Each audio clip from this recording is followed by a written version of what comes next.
A suspect is arrested in connection to a New Year's Day double shooting that killed an Indianapolis firefighter and a woman. Yeah, that suspect, police say, is the firefighter's half-brother. WRTV's Rachel Wilkerson has been looking into these new developments. She's live in studio tonight with what we've learned. Rachel.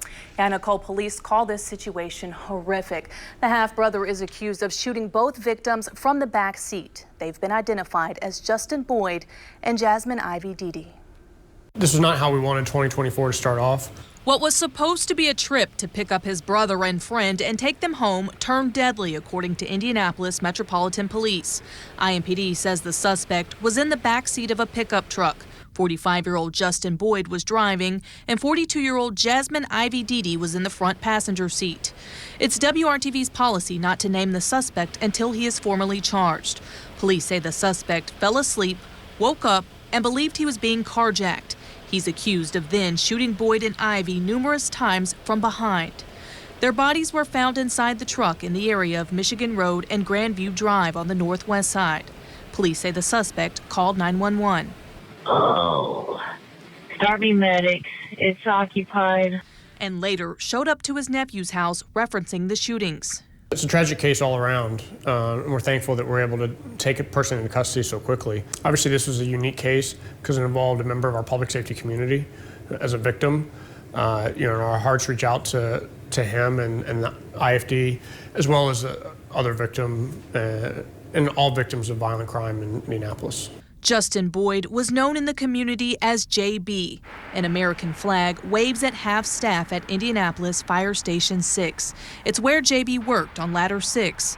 IFD says Boyd will be remembered as a hard-working firefighter whose instincts on the ground were second to none. Boyd was a father, husband, coach, mentor, friend, and barber of 26 years. Red roses now sit at the door of the shop where he worked. It's a gaping hole. And so we pray for all of those young men who were mentored by him, all of those who were impacted by him and what he brought to our community. And certainly it's a loss for all of us. It's a loss for the city of Indianapolis. Jasmine is described as a loving woman dedicated to her family. Someone who was a daughter in our community to be gone. And so we certainly send our prayers to that family right now that they would just be sustained during this time and that God will hold them up. Two people who tragically passed in such a horrific manner. It always hurts, and you grieve for the family, you grieve for the community, because one thing that happens in our community that we don't always get to measure is the domino effect and the trauma and how it just kind of bleeds over into so many other people's lives.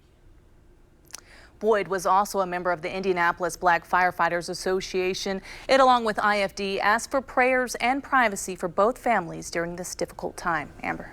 Rachel, thank you for that update. Well, those deaths were part of a very violent start to the new year.